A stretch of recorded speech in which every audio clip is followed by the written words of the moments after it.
4PM news network में बहुत बहुत स्वागत है अभय देवी जी आपका। जी। जिंदगी जीने के लिए पैसे की, ताकत की, इन सब से ज्यादा जिस चीज की जरूरत पड़ती है वो है नेचर का प्यार। हमें साफ हवा मिले, साफ पानी मिले, ये जिंदगी जीने की पहली शर्त है। आप बिना पैसे के भी जी सकते हैं, बिना ताकत के भी जी सकते हैं, लेकिन अगर हवा में गंदगी होगी, हवा जहरीली होगी, पेड़ पौधे नहीं होंगे और प्रदूषण बढ़ेगा तो हम लोग जी नहीं पाएंगे। अरावली को लेकर मुझे बड़ा अच्छा लगा कि पूरे देश की जनता अरावली की पहाड़ियों को बचाने के लिए खड़ी हुई और सरकार को अपने फैसले वापस लेने पड़े। मुझे बड़ा दुख लगता है कि पूरे देश में छोटे छोटे मुद्दों पर चर्चा होती है, मंदिर मस्जिद पर चर्चा होती है, धर्म पर चर्चा होती है, जाति पर चर्चा होती है, लेकिन प्रदूषण पर चर्चा नहीं होती, जो 140 करोड़ के लोगों की जिंदगी का सबसे जुड़ा हुआ अहम मुद्दा है। राजनेता भी उससे पहल करने से बचते हैं, बात नहीं करते, उनको लगता है ये फालतू का मुद्दा है। अरावली पर खनन अभी भी जारी है। जस्टिस सूर्यकांत ने, सुप्रीम कोर्ट के चीफ जस्टिस ने टिप्पणी करी है कि वहां पर अभी भी खनन जारी है। सरकार को क्या खनन इतना ज्यादा पसंद क्यों आ रहा है? जंगल के जंगल कट रहे हैं, नदियां पाटी जा रही हैं, पेड़ काटे जा रहे हैं विकास के नाम पर। अगर ये पेड़ काट के, नदियां पाट के, जंगल खत्म करके हमें अगर कंक्रीट के महल दे दिए जाएंगे तो हमारी आने वाली पीढ़ी किस किस बुनियाद पे जिंदा रहेगी, ये सरकार को समझ नहीं आ रहा। पैसा क्या इतना बड़ा चीज हो गई है कि पूरे देश की ऐसी तैसी करके रख दी है सरकार ने। जस्टिस सूर्यकांत की टिप्पणी बड़ा मायने रखती है। आपका क्या कहना है? देखिए, आपने जो वक्तव्य दिया है वो मोटे तौर पर ठीक है और मैं उससे सहमत हूं। लेकिन मैं आपसे एक सवाल पूछना चाहता हूं संजय जी। सरकार देश की सबसे बड़ी एजेंसी है। जितने संसाधन सरकार के पास है उतने किसी के पास नहीं है। संसाधनों के साथ साथ विशेषज्ञ जितने सरकार के पास है उतने किसी के पास नहीं है। क्या इस सरकार के पास वो विशेषज्ञ नहीं थे जो ये बता सकें उसे कि अगर अरावली को 100 मीटर वाली जो मानक है अरावली के ऊपर लागू किया जाएगा, अरावली की पहाड़ियों के ऊपर, तो देश की प्रदूषण को नुकसान पहुंचेगा? आप बताइए, क्या क्या वो विशेषज्ञ नहीं थे सरकार के पास? सरकार के पास वो विशेषज्ञ थे। कोई भी विशेषज्ञ ईमानदारी से मंत्री जी को बता सकता था, पर्यावरण मंत्री को बता सकता था कि आप ये कृपा करके इस प्रकार के मानकों को प्रोत्साहन न दें, इस प्रकार के मानकों को एक रिपोर्ट के तौर पर बनाकर न रखें। लेकिन जाहिर है कि सारे के सारे विशेषज्ञ सरकार के जो थे वो बिके हुए थे। ये मैं बहुत जिम्मेदारी के साथ कह रहा हूं। वो रिपोर्ट जिसके ऊपर सुप्रीम कोर्ट ने अपनी मोहर लगाई और जिसके कारण ये पूरा विवाद पैदा हुआ, वो रिपोर्ट बनी नहीं सकती थी अगर सारे विशेषज्ञ बिक न जाते सरकार के, पूरी ब्यूरोक्रेसी खरीद न ली जाती सरकार की, और स्वयं पर्यावरण मंत्री भी अगर सरकार उस रिपोर्ट से सहमत ना होते। उनकी सहमति भी संदिग्ध है, क्योंकि पर्यावरण मंत्री को बाद में जब आंदोलन खड़ा हो गया तब जो उनको सद्बुद्धि प्राप्त हुई, वो सद्बुद्धि पहले क्यों नहीं प्राप्त हुई? जब इस देश का सामान्य बच्चा भी जानता था कि अरावली की पहाड़ियों पर अगर ये 100 मीटर का मानक लागू कर दिया गया तो ये दिल्ली और नेशनल कैपिटल रीजन और पूरा राजस्थान और ये सब हरियाणा और पूरा इलाका जो है ये तबाह और बर्बाद हो जाएगा, गैस चैम्बर बन जाएगा, आंधियां इसमें आया करेंगी भयानक किस्म की। ये सब जब सामान्य बच्चे को बात पता थी तो क्या देश के पर्यावरण मंत्री को ये बात पता नहीं थी? पर्यावरण मंत्रालय के अधिकारियों को ये बात पता नहीं थी? उन विशेषज्ञों को पता नहीं थी जो पर्यावरण मंत्री को सलाह देते थे? उन विशेषज्ञों को पता नहीं थी इन्होंने वो रिपोर्ट बनाई थी, तथाकथित वैज्ञानिक रिपोर्ट?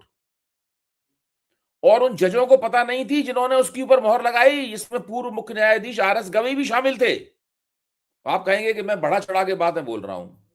आप कृपा करके आप मान के चलिए कि आप मान लीजिए कि आप मेरे विपक्ष में हैं, आप पाले के दूसरी तरफ हैं। मैं आपके सामने ये सवाल रख रहा हूं, तो आप इन सवालों का जवाब कैसे देंगे? हाँ, बात तो ठीक है, मतलब कोई तर्क ही नहीं है, कोई लॉजिक ही नहीं है कि आप अब हम लोग अब हम लोग इसके ऊपर घुमा फिरा के बातें करते हैं। हाँ। हम लोग इधर उधर की बातें करते हैं ताकि इसके ऊपर आरोप न लग जाए, उसके ऊपर आरोप न लग जाए, पतली गली से यहाँ निकल जाए, इसको बचा दें, उसको बचा दें, इसको बुरा न लगे, उसको बुरा न लगे। हम लोग इस तरह की तमाम बातें करते हैं, इस तरह का प्रपंच हम रचते रहते हैं अपने विश्लेषणों में और अपने संश्लेषणों में, ये सब करते रहते हैं। वस्तुस्थिति क्या है? अरावली की पहाड़ियों को पे 100 मीटर की बंदिश लगाना और ये कहना कि जो पहाड़ी 100 मीटर की या उससे ज्यादा की नहीं है वो पहाड़ी नहीं है, और उसके ऊपर पर्यावरण संबंधी जो प्रतिबंध लगे हुए हैं, जो मर्यादाएं हैं, वो मर्यादाएं लागू नहीं होंगी, उन पहाड़ियों को खनन के लिए खोला जा सकेगा। ये काम जिन लोगों ने मिलकर किया है वो उनका सामूहिक अपराध है, और वो सामूहिक अपराध हो ही नहीं सकता था जब तक कि उसमें भ्रष्टाचार का एक बहुत बड़ा स्कैंडल शामिल ना हो। अच्छा, अब हम लोग इधर उधर की तमाम बातें करते रहें, मीठी मीठी बातें करते रहें कि हम भ्रष्टाचार के खिलाफ बोल भी लें लेकिन किसी के ऊपर आरोप भी ना लगे। तो मैं ये कहना चाहता हूं कि इधर उधर की बातें करने की बजाय सीधे सीधे इन लोगों पर इल्जाम लगाया जाना चाहिए कि ये एक स्कैंडल है और ये लोग इस स्कैंडल में फंसे हुए हैं, इनके खिलाफ ईडी की कार्रवाई होनी चाहिए, इनके ऊपर इसी बात पे छापे पड़ना चाहिए कि और ये पूछा जाना चाहिए कि आपने किस आधार पर ये रिपोर्ट जारी की। पर्यावरण मंत्री से पूछा जाना चाहिए कि जब तक उनको ये सद्बुद्धि ईश्वर की कृपा से प्राप्त नहीं हो गई कि पर्यावरण की पहाड़ियों के अरावली की पहाड़ियों के ऊपर ये पाबंदी नहीं लगानी, तब तक तो भी कह रहे थे कि बड़ी वैज्ञानिक रिपोर्ट है ये। और वो कांग्रेस के ऊपर भी इल्जाम लगा रहे थे कि कांग्रेस जो इलीगल माइनिंग कराती थी उसकी वजह से हमें ये मानक बनाना पड़ा। फिर आखिरकार कैसे वो अपने बात से पलट गए? पर्यावरण मंत्री का गिरेबान पकड़ के झकझोरना चाहिए और उनसे पूछना चाहिए कि आपने जब ये बयान दिया था उस वक्त आप कौन थे? उस वक्त भी आप पर्यावरण मंत्री थे। जब आपने उन मानकों को हटा दिया उस वक्त भी आप पर्यावरण मंत्री थे। आप ये दोनों काम एक साथ एक ही आदमी कैसे कर सकता है? क्या जिस वक्त आप ये बयान दे रहे थे उस वक्त आप विक्षिप्त थे, या जब आपने वो मानक हटा लिए तब आप विक्षिप्त थे? क्या आपके ऊपर विक्षिप्तता का दौरा पड़ा था? क्या आप खंडित मनस्कता के सवार थे? इसको स्किज़ोफ्रेनिया कहते हैं। क्या बात थी? देखिए, ये मानक बनाना अपने आप में भ्रष्टाचार का प्रमाण है, और दबाव पड़ने पर इस मानक को हटा लेना इस बात का सबूत है कि दबाव का पड़ने के कारण लोगों ने सोचा कि अभी हम फंस जाएंगे बुरी तरीके से और सरकार को भी नुकसान होगा, उससे पॉलिटिकल गड़बड़ हो जाएगी, इसलिए अभी इसको हटा लेना चाहिए। मैं हर बार अपने आप से पूछता हूं, सभी लोग तब भी उस वक्त भी मैंने कई जगह ये बात कहा था और लिखा था कि भाई ऐसा क्यों हुआ? ये जो सामान्य बुद्धि थी उस सामान्य बुद्धि का पहले इस्तेमाल क्यों नहीं किया गया? वो कौन से कारण है जिसकी वजह से वो रिपोर्ट बनी? वो कौन से कारण है जिनकी वजह से सुप्रीम कोर्ट ने सरकार ने सोचा रिपोर्ट को सुप्रीम कोर्ट से हम पुष्टि करवा लें, और सुप्रीम कोर्ट ने कौन से कारण है इससे उसकी वजह से पुष्टि कर दी? ये क्यों हुआ? अगर जनता ना खड़ी होती, आंदोलन ना खड़ा होता, राष्ट्रीय अंतरराष्ट्रीय स्तर के ऊपर अगर ये समस्या विकराल रूप में ये इसके तुरंत भयानक रूप से सरकार की प्रतिष्ठा को नुकसान होने के अंदेशे न होते, तो आज अरावली की पहाड़ियों पर वो 100 मीटर का मानक लागू हो गया होता। और मुझे इस बात में कोई आश्चर्य नहीं होगा कि अगर निकट भविष्य में या दूरगामी भविष्य में ये मानक फिर से कहीं से खोद के लाया जाएगा और फिर से लागू किया जाएगा। ठीक बात है, बिल्कुल ठीक बात है, ये होगा। और आप कह रहे हैं कि कौन व्यक्ति था जिसने पहले अनुमति दी और कौन है जिसने हटा दी। तो आपको याद होगा कि जब किसानों के विधेयक कानून आए थे तो गोदी मीडिया ने कहा था मोदी जी का मास्टर स्ट्रोक, किसानों की जीवन बदल जाएगा, किसानों की जिंदगी में बाहर आ जाएगी।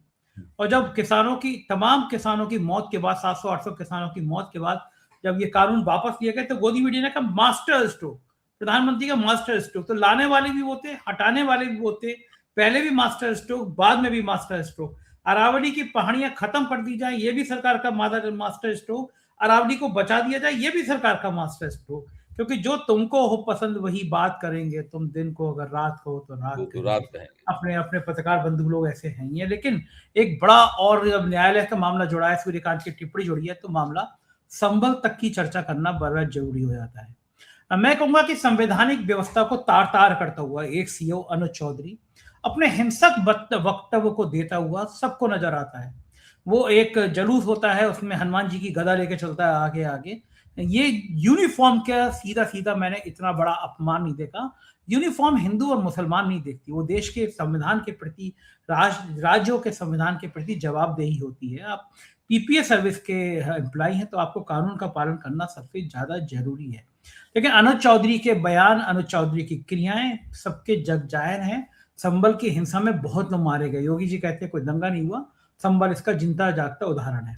एक सीजीएम ने उसके खिलाफ एफआईआर कराने का आदेश कर दिया और अभी 2-3 दिन के अंदर उस सीजीएम को हटा दिया गया। कांग्रेस ने, समाजवादी पार्टी ने तीखी प्रतिक्रिया दी है।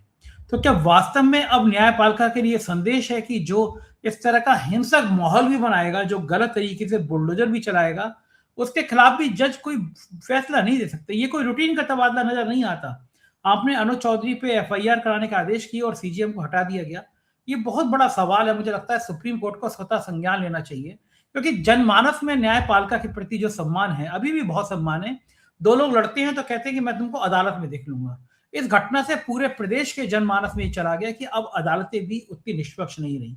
हाई कोर्ट में हम लोग जाते हैं, बात करते हैं तो लोग कहते हैं कि अरे यार, हाई कोर्ट के जज कोई फैसला नहीं देंगे, सरकार से बड़े ऑब्लाइज्ड है। ये बातें अब चर्चा का विषय बन रही है। अगर हाई कोर्ट और सुप्रीम कोर्ट और नीचे की अदालत, अगर ये मैसेज जाएगा तो ये बहुत ही लोकतंत्र के लिए खतरनाक है। आपको लगता है कि सुप्रीम कोर्ट को स्वतः संज्ञान लेकर इस तबादले को निरस्त करना चाहिए और सीजीएम को वहीं रखना चाहिए? क्योंकि जनता का विश्वास भी एक बहुत बड़ी चीज होता है। आपको याद होगा संजय जी, जब ये अनुज चौधरी ने ये गदा लेके घूमे थे और उसके बाद उसने एक और टिप्पणी भी की थी, बड़ी कुख्यात टिप्पणी की थी, तो उस वक्त उस टिप्पणी को समर्थन किसने किया था?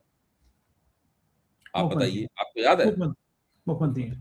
अच्छा, तो ये जो तबादला हुआ है चीफ जुडिशियल मजिस्ट्रेट का, ये किसके वजह से हुआ होगा? ठीक बात है, कुछ सही बात है। मेरा कहना है कि तुरंत समस्या की जो केंद्र है, समस्या का मर्म है, वहां उंगली रखनी चाहिए। ये असंभव है कि सीजीएम का तबादला इस मसले पे हो जाए बिना मुख्यमंत्री या मुख्यमंत्री से जुड़े हुए लोगों के हस्तक्षेप के। ये असंभव है। तो जब मुख्यमंत्री ही इस पुलिस वाले का समर्थन कर रहा है, मैं रिटायर्ड पुलिस उत्तर प्रदेश के जो डीजीपी हैं पुराने, उन सबसे हम लोगों की बातचीत हुई थी एक टीवी चैनल पे। उन्होंने कहा था कि इस अफसर को फौरन सस्पेंड किया जाना चाहिए, इसके खिलाफ फौरन पनिशिंग प्रोसीजर चलाया जाना चाहिए। विक्रम सिंह ने कहा था, मैंने कहा था, याद है अच्छी तरीके से।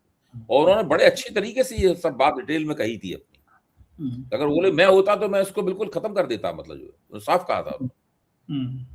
लेकिन योगी आदित्यनाथ जब एक इस तरह के जो कोई बहुत बड़ा अफसर भी नहीं है, मझोले दर्जे का अफसर है, उसको बचाने, उसकी तारीफ कर रहे हैं, तो आप बताइए कि जो उत्तर प्रदेश के तत्कालीन उस वक्त के डीजीपी होंगे, उसके अनुज चौधरी के इमीडिएट जो है वो सुपीरियर होंगे, वो उनकी क्या हिम्मत है कि उसके खिलाफ कार्रवाई करें?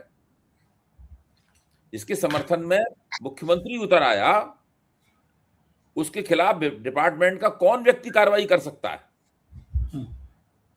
ये तो मैं कहूंगा उस चीफ जुडिशियल मजिस्ट्रेट की हिम्मत की मैं दाद दूंगा कि उसने बिना अपने ऊपर आ सकने वाली विपदा की परवाह किए बिना उसने उनके खिलाफ एफआईआर दर्ज करने का आदेश दिया।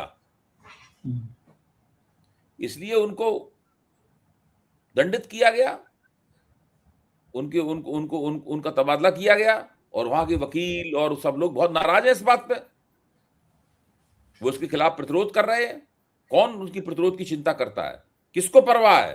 किसी को कोई परवाह नहीं है। इसी तरीके से सब मामला चल रहा है। ये उत्तर प्रदेश के मुख्यमंत्री के लिए शर्मनाक बात है। ये उत्तर प्रदेश की जुडिशरी है, उसके लिए शर्मनाक बात है। ये उत्तर प्रदेश पुलिस के लिए शर्मनाक बात है। उत्तर प्रदेश पुलिस के जो वरिष्ठतम अधिकारी हैं, उनको इस बात का विरोध करना चाहिए। जो उत्तर प्रदेश की जुडिशरी है, उसको इस बात का विरोध करना चाहिए। और हाई कोर्ट को, इलाहाबाद हाई कोर्ट को और दिल्ली के सुप्रीम कोर्ट को इस बात का स्वतः संज्ञान लेना चाहिए, सुओ मोटो संज्ञान, कॉग्निजेंस लेना चाहिए और इस बात में हस्तक्षेप करना चाहिए कि ये नहीं हो सकता।